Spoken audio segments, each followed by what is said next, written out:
Greetings and good health. I am Dr. Jerica Sarko, a pediatric and family wellness chiropractor. This is your Lifeline to Vitality, where we discuss ways to cultivate family wellness.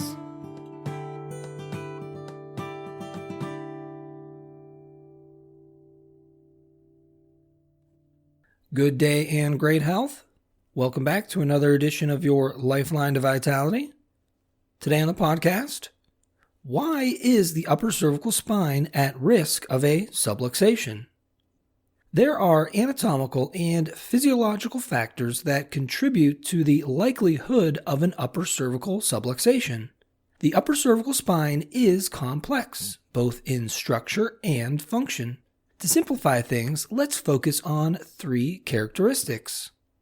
First, the superior spinal cord / inferior brain stem. The central nerve system includes the brain, brainstem, and spinal cord. Within the spinal column, we will find the spinal cord and part of the brainstem.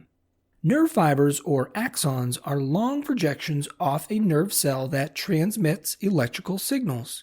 The central nerve system uses nerve fibers to send and receive messages. These messages are vital for muscle movement, organ regulation, sensation, and perception. This is critical to health and homeostasis.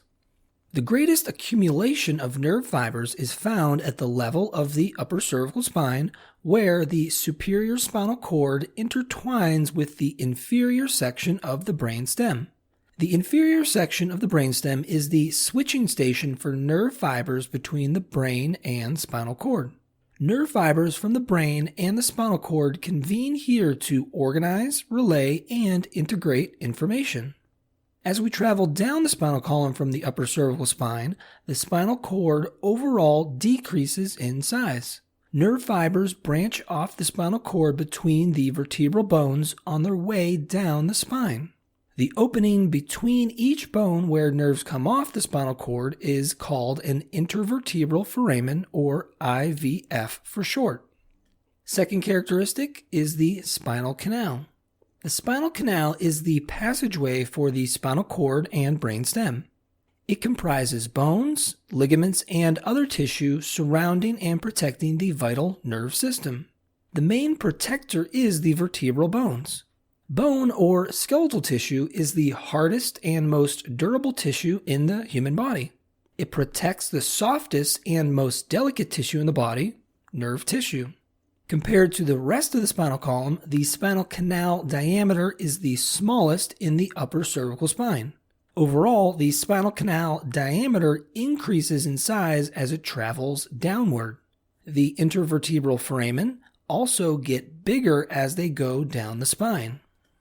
Third characteristic, spinal mobility. Mobility allows us to better interact with our environment through our five senses. The spinal column is involved in the majority of movements the body makes. The lower we go down the spine, the less mobility we find. The higher we go up the spine, the more mobility we find. The greatest amount of mobility we have in the spine is at the upper cervical spine.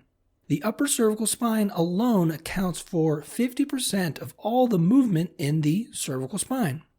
The more mobility a joint has, though, the less stable it is. For example, the shoulder has more mobility than the elbow. This means it is less stable than the elbow. It also means it has the potential to shift out of its normal joint more easily, injuring the shoulder. If we consider the facts about the upper cervical spine, we can draw some conclusions as to why it has the potential to be misaligned. In the upper cervical spine, the spinal cord / brainstem diameter is the largest and the spinal canal diameter is the smallest. This means that, compared to anywhere else in the spinal column, the bones of the upper cervical spine are in the closest proximity to the spinal cord and brainstem. Furthermore, the top bones of the spine are nearest to a significant concentration of nerve fibers. And finally, the upper cervical spine is the most vulnerable to injury because it has the greatest mobility of the spinal column. A specific injury to the upper cervical spine, called a vertebral subluxation, approximates the top bones of the spine even closer to the spinal cord. A vertebral subluxation is when the bones of the spine shift and lock out of place. This puts added pressure on the surrounding tissue, specifically nerve tissue, and interferes with how it functions. Quoting Dr. Michael Kale, DC, the upper cervical spine is more liable to have a possible subluxation with more occlusion, more pressure, more interference to transmission than anywhere else in the spinal column. Dr. Kale goes on to say that the location of the fibers that are subject to pressure, which supply the entire body, either directly or indirectly, are in the medulla oblongata, which is the inferior section of the brainstem in the region of the atlas and axis. When nerve function is interfered with, it creates nerve disruption. Nerve disruption negatively affects how messages about muscle movement, organ regulation, sensation, and perception are controlled. Health and homeostasis are altered.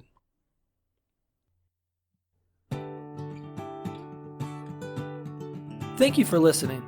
For even more information on how chiropractic can benefit you and your family, please check out my website, ohiospecific.com. That's ohiospecific.com. Until next time, remember to keep your head cool, feet warm, and your mind busy.